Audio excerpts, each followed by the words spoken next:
Good morning, everyone. Happy Wednesday. How are you all doing? Can you hear me? Yes, maybe so. I'm live and we're rolling. Lights, camera, action. Okay. Well, I hope you're all feeling great today and getting settled back in after the 4th of July. What a weekend of fun. There was so much going on in Atlanta and around the country, really, with the World Cup. Lots of watch parties. We went to a couple.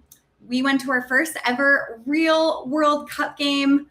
It was so awesome. My husband got to go on a little day date, which we definitely needed and hadn't been on one in a while. And what a day date it was. We got to watch England beat Congo in Atlanta in our home stadium.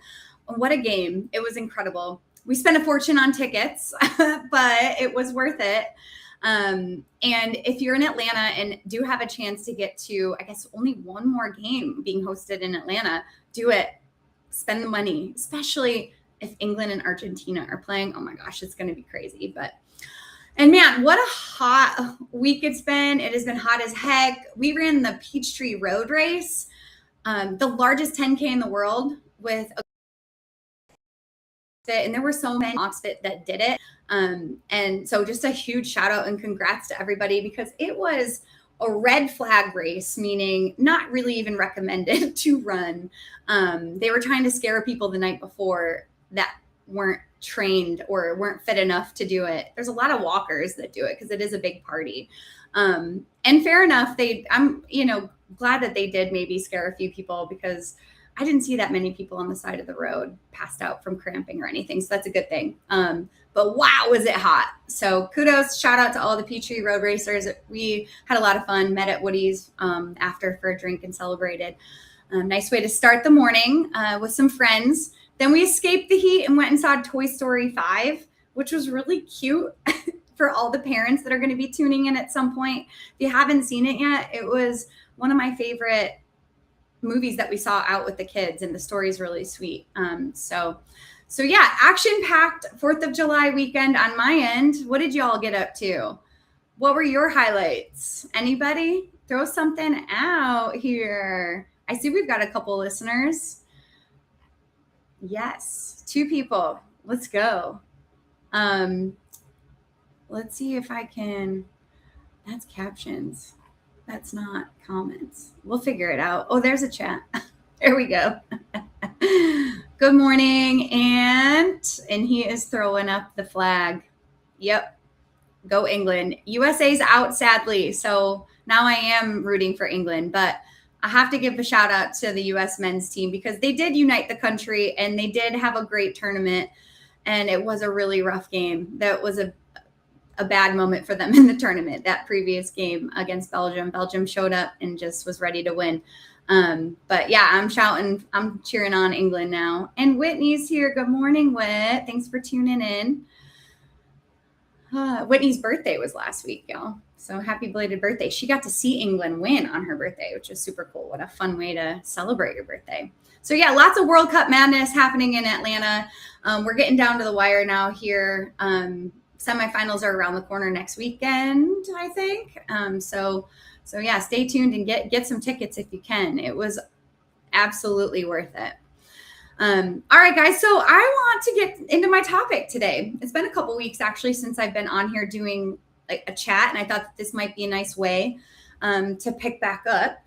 Usually I talk a lot about things that my female clients are saying to me through the check-ins that we do on a weekly basis, questions that they have, struggles that they have, things that I know are relatable to a lot of you out there. But today I thought I'd do it a little different and talk to you about me and my journey. So the person behind the mic that's talking to you every week, right?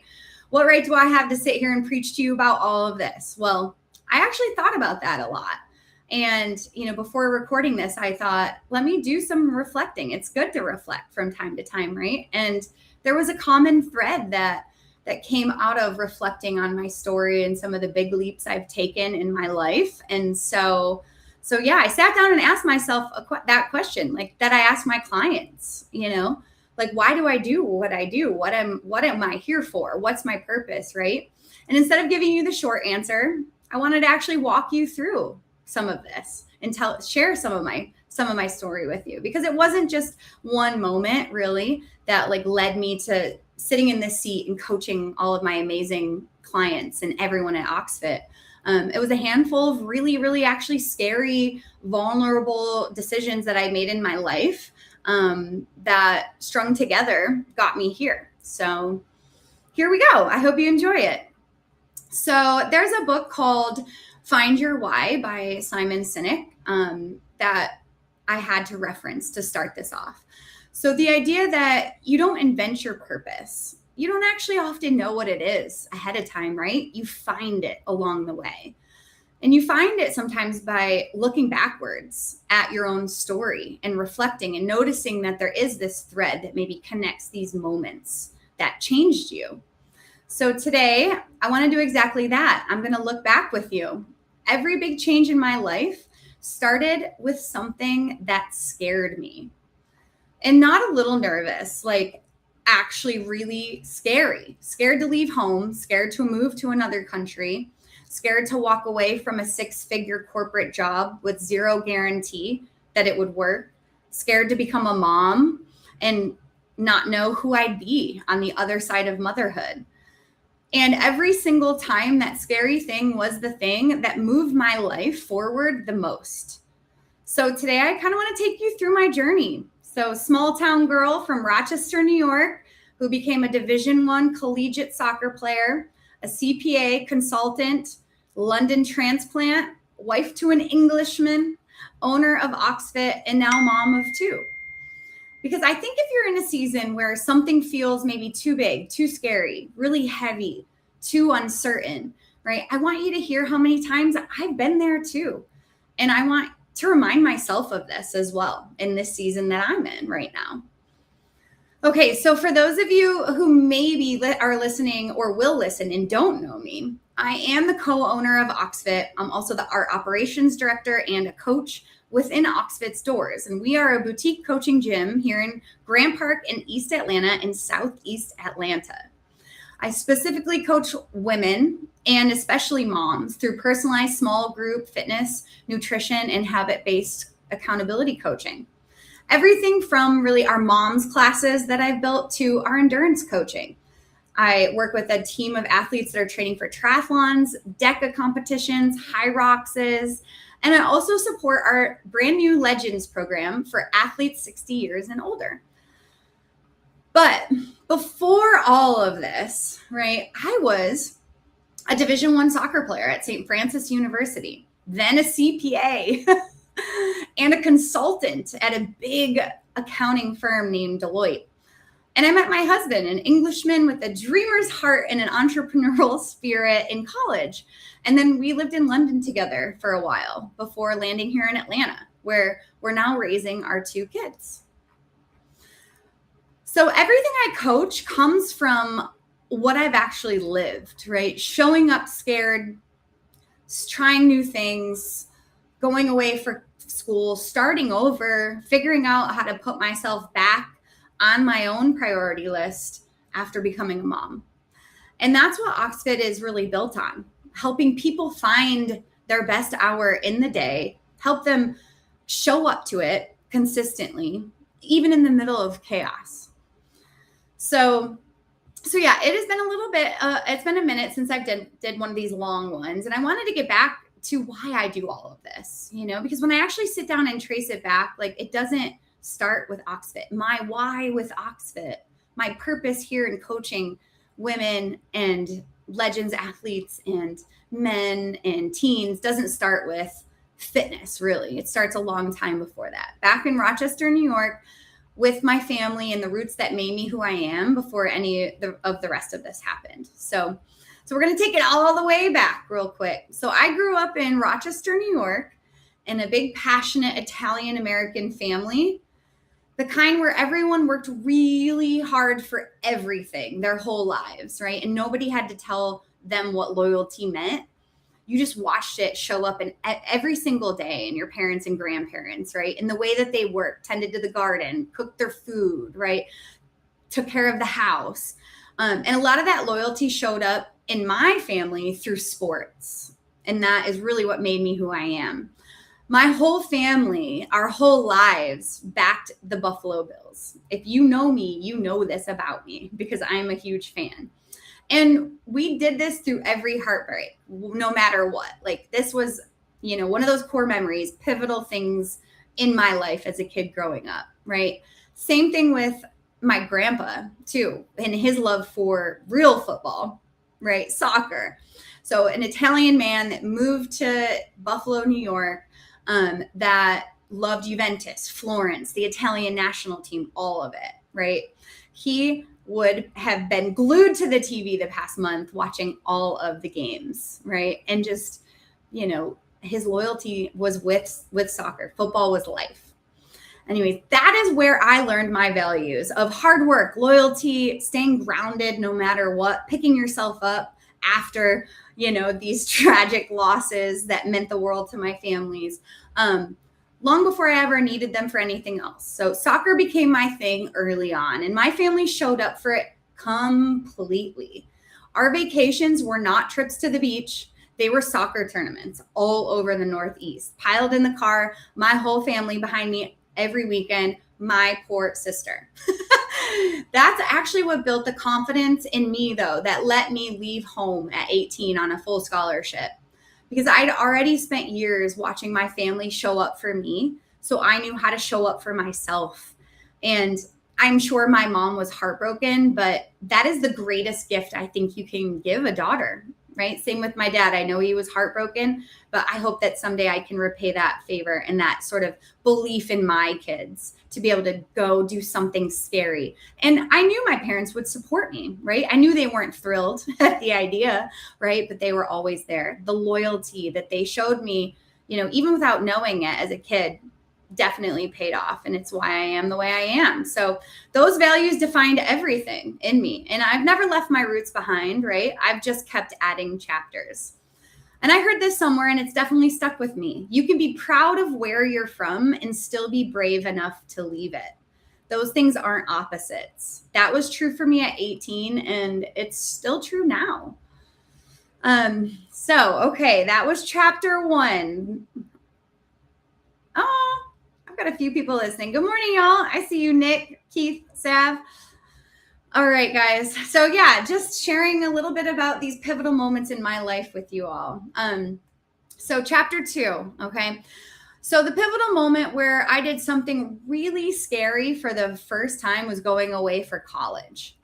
In high school, my goal was to get a full scholarship to play D1 soccer somewhere. So I didn't have to pay for my tuition. And I was always very goal oriented and just found a way, right? Like I had always something to focus on that I wanted to accomplish, and I put everything into it. And I didn't really focus on where I wanted to go. I just wanted to go somewhere, and I wanted to be able to help my family, like pay for my tuition, because I knew they would find a way to support me in going to college. But I knew I had this gift and this talent that could maybe help alleviate some of the financial burden on them. So luckily, I was in a position where I received a lot of scholarship offers, but not all of them were full scholarships. Only 2 of them actually were full scholarships. One of them was just an hour from home down the road, nice and comfy, cozy. I would have had lots of family at my games. And then the other one was 5 hours away at St. Francis University in Pennsylvania. And for some reason in me, there was this pull to do something really scary, not to stay in my comfort zone, and to try something new, move to another state. So I ended up choosing St. Francis University, the one 5 hours away. I remember the feeling when I accepted it. I was so excited, just pure pride and excitement for being able to use my talent and help my family pay for my schooling, right? I'd done it. Full tuition covered, a chance to play at the highest level of collegiate soccer. And that was the goal, and I'd hit it. And it felt like, everything was falling into place. And then that summer training schedule landed in my lap, and the packing list landed in my inbox, and it all got real fast. And that's when it stopped kind of being, an idea that sounded exciting. And then it actually became an actual thing that was really going to happen, that I started packing for and talking to my friends about saying goodbye. And, I literally broke up with someone to go away for college soccer. And so there was a lot of sadness that came with it as I got closer to leaving home at 18. And when I first left for school, it was still exciting. New team, new friends, new environment. I was in this beautiful area in Alatoona, Pennsylvania, outside of Pittsburgh. So the dream was in motion and, exciting things were happening. But it didn't take long for that fear to creep back in. The independence I thought I wanted suddenly felt enormous. And somewhere in those kind of first few weeks of soccer season and school starting, it hit me, that this wasn't just like a semester away, that this was my life now. And I was 5 hours away from everything and everyone I'd ever known. And I didn't honestly know if I'd ever be back, ever. That was it. I left home. I remember a very specific moment sitting in a hotel room crying after our first official soccer game. This was an away game, obviously, being in a hotel. And we had just lost our first game. And I was so sad. I was homesick. I was tired. Our team had lost our first game, which really just was a disappointment, kickstarting this collegiate career on a loss. And I played off, I played scared and timid, not myself, like I didn't belong. And I was coming off the bench, I was always a starter in high school. So trying to prove myself all over again, right, as a freshman. And I was acting like a freshman. I was acting scared and timid, and I was allowing fear to overcome me. And that wasn't me. And looking back now, that discomfort, though, in that moment was the whole point. That was the first time I really learned that growth doesn't feel good while it's happening. It can be painful. It can be really sad. It can be really emotional. You can really doubt yourself. And it's easy to just go home, pack up, quit, right? Go back to comfort and come close to just literally calling it quits. And I thought about it, right? That freshman year, it taught me so much, though, that I didn't really understand yet. Feeling scared and out of place isn't a sign that you're in the wrong place, though. It's usually a sign that you're just growing into a bigger one. It's usually a sign that you are about to experience some huge leap of growth. And you have to take that leap of faith to get that growth. So by the time I graduated, I had built a version of myself, that had a lot of practice doing uncomfortable, hard things, right? Overcoming being on the bench, overcoming being homesick, overcoming, not knowing a lot of people, being in a new surrounding, a new state, etc., doing hard things. And I became more independent, disciplined, and comfortable being uncomfortable. So you'd think, though, that maybe that next leap would have felt, easier because of that. But it doesn't, and it didn't, because the next scary thing was even bigger than my first scary thing. So I went from going to college 5 hours away from the next leap I'm going to talk about in a second, was moving a whole ocean away. So I met my husband in my junior year of college. For the first couple of years after graduation, we did kind of our own thing. We were head over heels for each other, but we were also really young and had big goals, and we're chasing different things. So he was playing semi-professional basketball, and I was actually heads down at this time studying to pass my CPA license to become an accountant, which I thought was the next path for me. Then we got engaged and everything kind of shifted, right? I moved to London with the big company that I was working for at the time, Deloitte, one of the big four accounting firms. And they had an opening in their UK office in London for a US employee that understood all of the accounting rules and regulations. And I was working for a bunch of parent companies in England that had US subsidies that I had to kind of bridge the gap with and do all of their accounting work for. So there was an opening. I was like, hell yes, and then the fear started setting in again.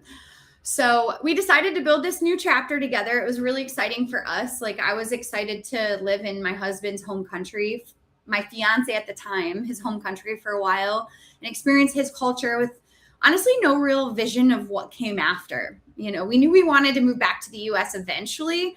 We just didn't know when. So it was exciting. It was, really open-ended, and that can be scary in its own right. And I know my family thought, once again, I was nuts, but they supported me and never tried to stop me. So landing in London was fun, but the fear did set in. It was scary, and a lot of things happened that made me feel out of place. I was in a new country, right? A new chapter in my relationship, new job, all at once. And Deloitte gave me a lot of structure, credibility, a work ethic. That's still part of how I run OxFit today. But that first stretch was super intimidating, working with a bunch of Brits. I felt out of place. I had no built-in community. It wasn't as easy in the US as it is in the US to make friends. They do not just open their arms to expats and people that are, landing in their country. You have to prove yourself a little bit. And if you're too friendly, they find that annoying.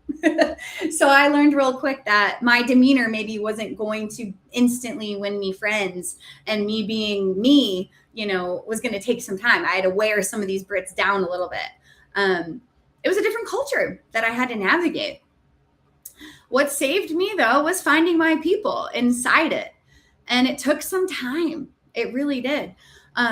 But there were other new employees who had relocated from different countries at the same time. We all started together, and they were going through the exact same adjustment.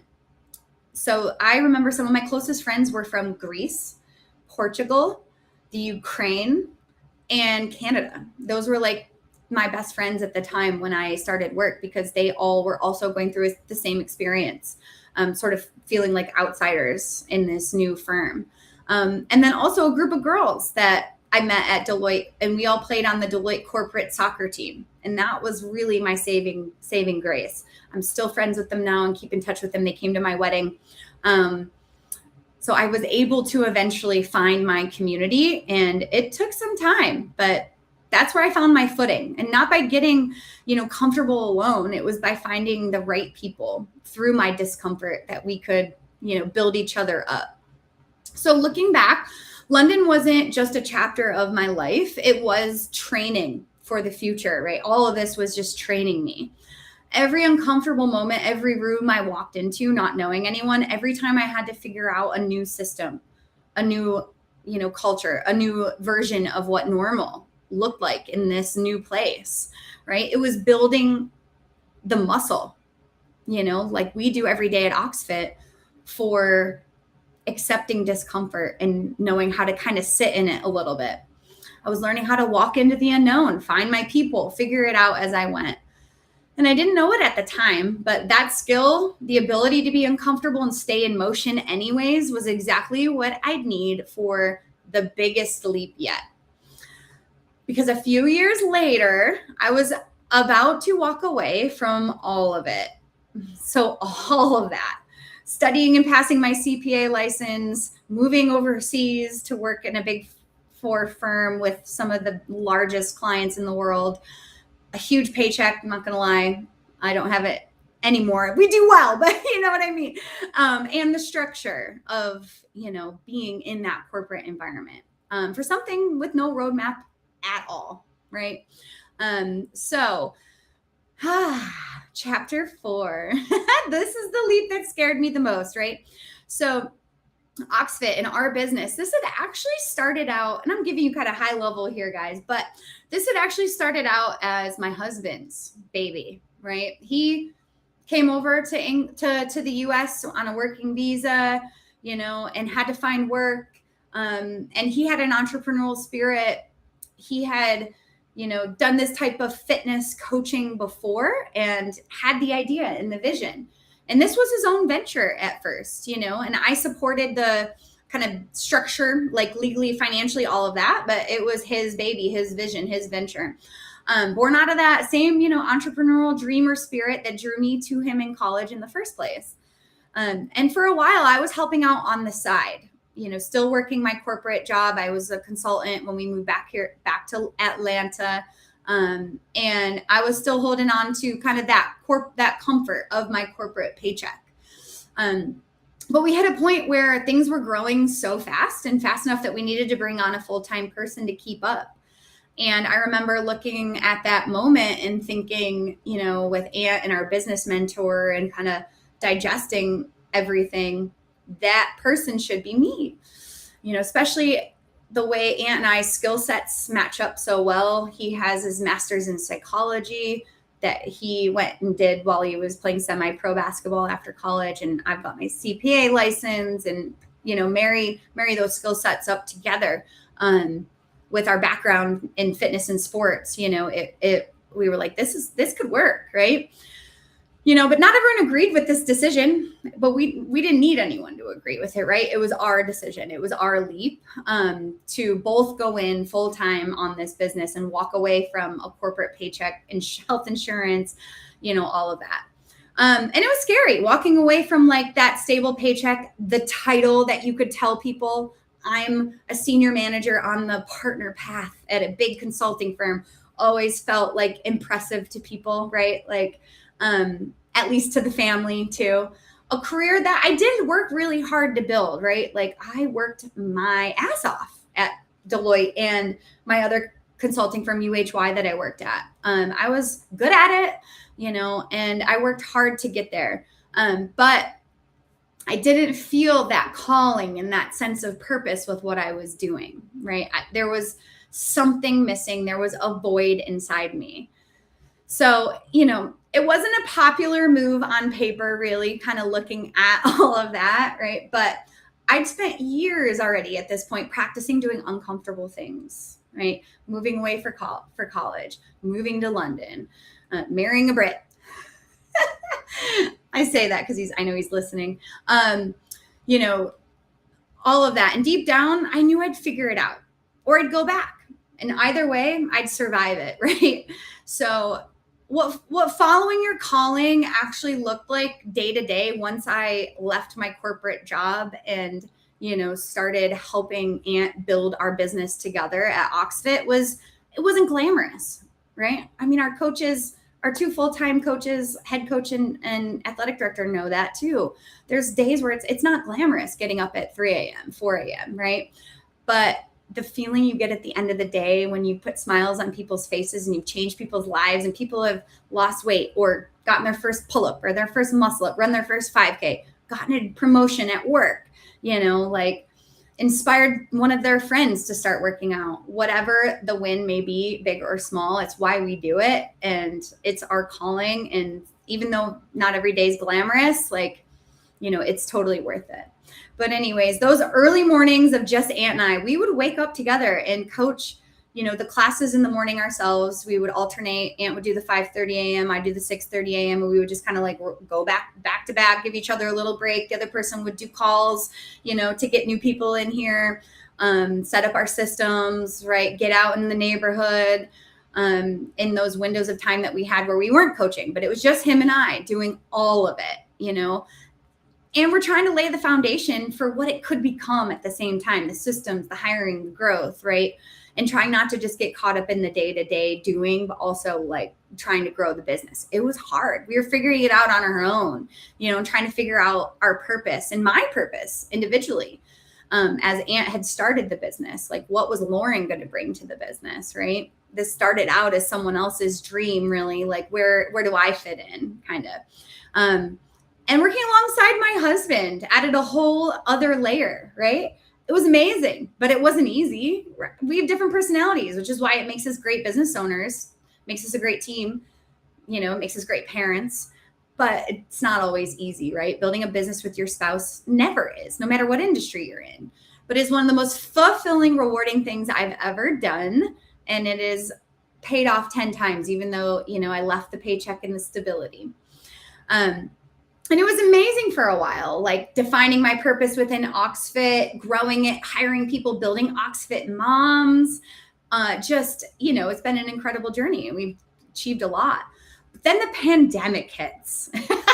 And not long after that, we have babies. And there's plenty of moments in there where I thought seriously about going back to corporate again. The stability, the paycheck, the predictability of it all. We went through some really scary times. We thought we might lose our house. We, literally were in debt for a while trying to we didn't receive any of our revenue from our members for 2 months because the banks were holding on to it during the pandemic, which is insane. So trying to pay bills, when none of your, revenue flows coming in, it was just a really, really crazy, scary time. But every single time that something crazy, scary happened, it turned into a massive fight for us. We weren't going to just lay down and quit and go backwards. We were going to fight, and we always bounced back. It might have taken us some time, but we bounced back, right? And when I look at the life we built because we haven't quit, I get to help other people find their purpose and their confidence again, and I get to see my kids every day. I get to take them to school. I get to pick them up. I get to go to their extracurriculars, right? I get to be an active mom that's also helping change people's lives. And that's my purpose. And, sometime along the road, reflecting back is what really led me to understand that. So, leaving Deloitte was the scariest thing I'd ever done. Scarier than moving a country, scarier than college soccer, really, because there was, this time there was no scholarship. There was no job offer waiting. It was just me betting on myself, right? And it's the best bet I have ever made. All right. So then came the next leap, and that changed everything else. And that was the most amazing, life-changing one and the most rewarding of them all. And that's motherhood. And this is more of kind of another identity change, right? So Leo was born in 2020. He is my son, and he was born right in the middle of the pandemic when we were also trying to survive and keep our business alive.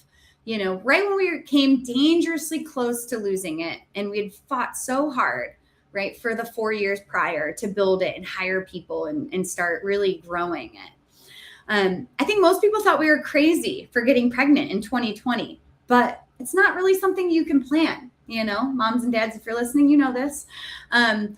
So on top of every normal new mom fear, we also had the pandemic health uncertainty that laid, on top of it. Like, what does this mean? So I was kind of quarantined for a while, right?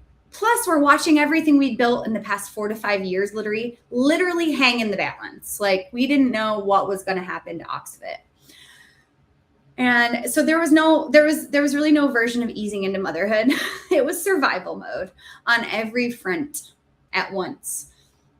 And then in 2022, Mia came along, sweet little Mia. And at this point, we're still kind of fighting to keep these businesses alive, right? Like, the pandemic took a while to recover from. The economy tanked. Everything that was so expensive. People weren't investing in themselves and their health because groceries and gas and prices were outrageous. So, we're still trying to climb out of this. And we're 2 babies in, 2 businesses in, and none of this is to complain. This is just part of the story. And I'm, trying to paint this picture of the good that can come out of really, really scary times. So that's where the identity work for me started, really, because becoming a mom and putting yourself at the very bottom of the list, trying to survive, keep your businesses alive, right? Trying to be a good wife, trying to be a good new mom, all of this. And, I'm at the bottom, right? Losing, your name a little bit, right? You become mom before you're ever allowed to just be you again for a while. So nobody warns you how quietly that happens. And, you don't make the decision to disappear. You just keep saying yes to everyone else and everything else because you're just trying to survive. And then one day you look up and you can't remember the last time you said yes to yourself, right? This probably sounds familiar to a lot of moms. And this is why I love working with moms, because it's not easy to pull yourself out and put yourself back on the top of the list. And the redefining part for me was slow. Even though I have a gym, it still was hard to get back in here. It wasn't some bounce back moment. It was building forward piece by piece, back towards myself. And somewhere in that process, I finally understood something that I now say to every single client I coach. And it's when I prioritize myself, when you prioritize you again, my health, my strength, that 1 hour of my day, right? And I am a better mom. I am a better wife. I am a better business owner. I am a better coach. Every single one of those roles gets better, when I stop putting myself last. And it's hard to see and it's hard to believe. Maybe at first it's hard to find that 1 hour for a while. It's hard to find your new identity and, pull some of your old you into that and build this new person and this new identity. But piece by piece, you can do it. And it just takes time, and it takes belief, and it takes process, and it takes saying yes to yourself. And I don't say that from like some polished, like figured it out place. I don't say that from like a place of having it figured out even fully now, right? Like we're all still trying to figure it out and do our best. I say it because I've lived both sides of it. The version of me who did disappear for a while into everyone else's needs, into the stress of trying to keep OxFit alive, right? Into the stress of just like making sure my babies were having a good, like first couple of years of their lives too. So, and then now the version of me who's learning, and still learning to take up space again and to put myself at the top, because I know that I'll be better if I do. So, all right, y'all. That was fun. I almost got emotional there a couple times. I was like, do not cry on this. But anyways, that's my story. Like small town girl, Rochester to Division I soccer player, St. Francis University, then London, then then to Atlanta, and walking away from, the corporate paycheck, becoming a mom twice in the middle of a pandemic, 4 really completely different chapters. And every single one of them, though, started with something that terrified me. And that's when I look back at my chapters, I've realized like that something amazing always happened when I did something terrifying, really scary, right? That's not a coincidence. That's a pattern. The things that scare us are usually pointing exactly towards who we are supposed to become, So back to this concept that I talked about at the opening of Finding Your Why by Simon Sinek. And sometimes, you might not know your why, and that's okay. But I urge you to reflect. If you don't know your why, do something like this, like reflect back on you and your chapters, journal it, right? And you might find your purpose if you didn't know it, just by sitting down and going through your chapters. It's something you find by only really looking backwards and looking at what you've done, tracing the stories that help shape you and noticing the thread that runs through them all. And that might be what you need for this next chapter. Just a reminder to push yourself into that next whatever adventure, leap, chapter it is or can be. So when I trace mine, a homesick freshman in a dorm room, a new employee in a foreign country, building a community from scratch, a woman betting everything on herself, a mom rebuilding her identity 2 kids deep into surviving a pandemic, the thread was always the same. I grow in the moments that I'm most afraid. And that's not an accident. That's my why. So if you're standing in front of something scary right now, something you're not sure you should sign up for or step into or welcome into your life, whether that's a new job, a workout you've been avoiding, a workout that you don't like to do because it's got all of your weaknesses in it, showing up for yourself again after years of showing up for everyone else, returning to fitness after becoming a mom, whatever it might be. I want you to hear this. The fear is not a sign to stop. It is not a sign to not do it. It's usually a sign that you're about to grow. Okay, so when I say I understand what it's like to feel like, you've lost yourself in the middle of motherhood, or to feel intimidated walking back into your own strength after a season of just surviving, I mean that. And that's why I wanted to share that today with you. And I don't say that as a coaching line, but because I've actually lived every version of it, right? I have lived these chapters, and so I get it. I know what it's like to be afraid. I know what it's like to almost say no, to stop, to quit, right? Former D1 athlete, right? CPA consultant. You could say I quit, right? But I stepped into a new chapter, becoming a business owner. And that background was part of my story. It is part of what I was meant to do because it gave me the discipline. It gave me performance under pressure. I led meetings with top C-suite executives that gave me the confidence to get on here and do these talks with you, right? Performance under pressure, structure, skills that, really none of those had anything to do with fitness at the time, but they shaped literally everything about how I coach today.